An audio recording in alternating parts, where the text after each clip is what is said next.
सुप्रभात प्यारे बच्चों। कक्षा 9th का एसएसटी का हमारा लेसन स्टार्ट किया था हमने इकोनॉमिक्स पोर्शन का संसाधन के रूप में लोग, और इस लेसन की पृष्ठभूमि के बारे में जाना था हमने। इसकी भूमिका के बारे में पढ़ा था इससे पिछले पीरियड में कि इस प्रकार मानव पूंजी के अंतर्गत क्या क्या चीज़ें आती हैं। शकल की कहानी के बारे में भी हमने जाना था, और आज एक और कहानी है विलास की, उसके बारे में पढ़ेंगे, समझेंगे और उससे आगे इस लेसन को आगे बढ़ाएंगे। विलास की कहानी। विलास 11 वर्ष का एक लड़का था। वह शकल के ही गांव में रहता था। विलास के पिता महेश एक मछुआरे थे। विलास जब केवल 2 वर्ष का था तो उसके पिता की मृत्यु हो गई थी। उसकी माँ गीता ने मछलियाँ बेचकर अपने परिवार को पाला पोसा। वह जमींदार के तालाब से मछलियाँ खरीदती और निकट की मंडी में बेचती। ये उसकी दिनचर्या थी। वह मछलियाँ बेचकर एक दिन में केवल 150 रुपये कमा पाती थी। विलास गठिया का रोगी बन गया। उसकी माँ के पास इतने पैसे नहीं थे कि वह किसी डॉक्टर को दिखा पाती। वह स्कूल भी नहीं जा सका। उसकी पढ़ाई में रुचि नहीं थी। वह खाना पकाने में अपनी माँ की मदद करता और अपने छोटे भाई बहनों की देखभाल करता। कुछ समय पश्चात उसकी माँ बीमार पड़ गई और उसकी देखभाल करने वाला कोई नहीं था। परिवार में उसकी उनकी सहायता करने वाला भी कोई नहीं था। विलास उसी गांव में मछलियों को बेचने के लिए बाध्य हुआ और अपनी माँ की तरह ही कमा पाता था। यहाँ पर हमने 2 एग्जाम्पल पढ़े। इससे पहले एक एग्जाम्पल पढ़ा था हमने शकल का कि किस प्रकार पढ़ लिख कर उसने एक कंपनी में नौकरी हासिल की, और दूसरा है विलास का किस प्रकार वो अपने ही कामों में लीन होकर वहीं गांव में रह जाता है। इन दोनों व्यक्तियों के दिनों में हमने देखा कि शकल स्कूल जाता था जबकि विलास स्कूल नहीं जाता था। शकल शारीरिक रूप से अस्पुष्ट और स्वस्थ था। उसे बार बार डॉक्टर के पास जाने की आवश्यकता नहीं पड़ती थी। विलास गठिया का रोगी था। उसके यहाँ डॉक्टर के पास जाने के लिए साधन नहीं थे। शकल ने कंप्यूटर में डिग्री प्राप्त की। शकल को एक प्राइवेट फर्म में नौकरी मिल गई। विलास वही काम करता रहा जो उसकी माँ करती थी। अपनी माँ की ही तरह परिवार में पालने पोसने के लिए उसकी आय बहुत कम थी। तो उसकी कुल उत्पादकता में वृद्धि हुई। कुल उत्पादकता देश की समृद्धि में योगदान दे सकता है। इससे के बदले व्यक्ति को वेतन के रूप में या फिर उसके पसंद के किसी दूसरे रूप में प्रतिफल मिलता है। विलास को उसके जीवन में आरंभिक भाग में कोई शिक्षा या स्वास्थ्य सेवा नहीं मिल सकी। वह अपनी माँ की भांति ही मछलियाँ बेचकर अपना जीवन यापन करता, इसलिए वह अपनी माँ की तरह अकुशल श्रमिक का वेतन पाता था। मानव संसाधन, शिक्षा और चिकित्सा सेवा के द्वारा निवेश भविष्य के उच्च प्रतिफल प्राप्त हो सकते हैं।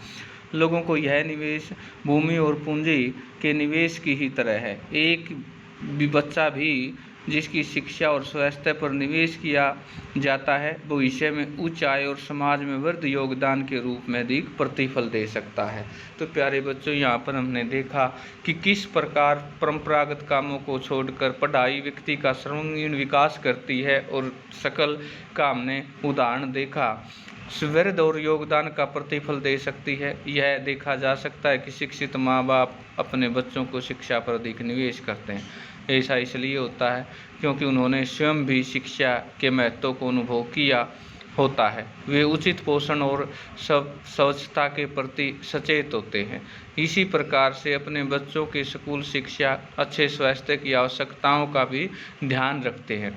इस तरह से इस मामले में एक अच्छा चक्कर बन जाता है। इसके विपरीत स्वयं भी अशिक्षित, अस्वस्थता, सुविधावंचित स्थिति में रहने वाले माँ बाप एक दुष्चक्कर सर्जित कर लेते हैं।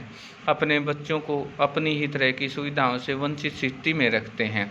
दूसरे एक थोड़े एडवांस कंट्रियों के बारे में हम यहाँ जानें। जापान जैसे देशों में मानव संसाधन पर निवेश किया जाता है कि इंसान की पढ़ाई पर कितना खर्च, स्वास्थ्य पर कितना खर्च, उसके रहन सहन पर। उसके पास कोई प्राकृतिक संसाधन नहीं था। यह विकसित धनी देश है। वे अपने देश के लिए आवश्यक प्राकृतिक संसाधनों का आयात करते हैं। वे कैसे धनी विकसित बने? उन्होंने लोगों को विशेष रूप से शिक्षा स्वास्थ्य के क्षेत्र में निवेश किया, उन लोगों में भूमि और पूंजी जैसे अन्य संसाधनों का कुशल उपयोग किया। इन लोगों ने जो कुशलता और प्रौद्योगिकी विकसित की, उसी से देश के धनी और विकसित देश बने। यहाँ पर दूसरा एग्जाम्पल एक और है, पुरुषों और महिलाओं की आर्थिक क्रियाकलाप अलग अलग होते हैं। पुरुष अपनी आजीविका कैसे कमाते हैं बाहर रहकर, और स्त्रियों की आजीविका कैसे चलती है, इसके बारे में हम नेक्स्ट पीरियड में चर्चा करेंगे। आज जो हमारा टॉपिक है, हमने जाना कि किस प्रकार से हमने शकल और विलास की कहानी के बारे में पढ़ा, दोनों के रहन सहन के बारे में, दोनों की शिक्षा के बारे में जाना, पुरुषों और महिलाओं के आर्थिक क्रियाकलाप क्या क्या है। विलास और शकल की तरह दोनों के विभिन्न क्रियाकलाप संलग्न थे।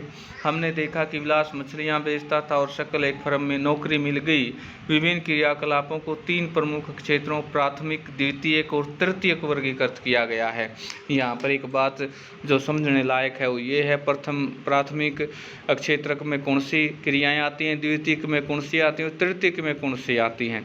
प्राथमिक क्षेत्र के अंतर्गत कृषि, वानिकी, पशुपालन, मत्स्य पालन, मुर्गी पालन, खनन, उत्खनन शामिल है। द्वितीयक क्षेत्र में विनिर्माण शामिल है। तृतीयक क्षेत्र में व्यापार, परिवहन, संचार, बैंकिंग, बीमा, शिक्षा, स्वास्थ्य, पर्यटन सेवाएं शामिल हैं। इन क्षेत्रों में क्रियाकलाप के फलस्वरूप वस्तुओं और सेवाओं का उत्पादन होता है। ये क्रियाकलाप राष्ट्रीय आय के मूल्यवर्धन करते हैं। ये क्रियाएं आर्थिक क्रियाएं कहलाती हैं। आर्थिक क्रियाओं के 2 भाग हैं, बाजार क्रियाएं और गैर बाजार क्रियाएं।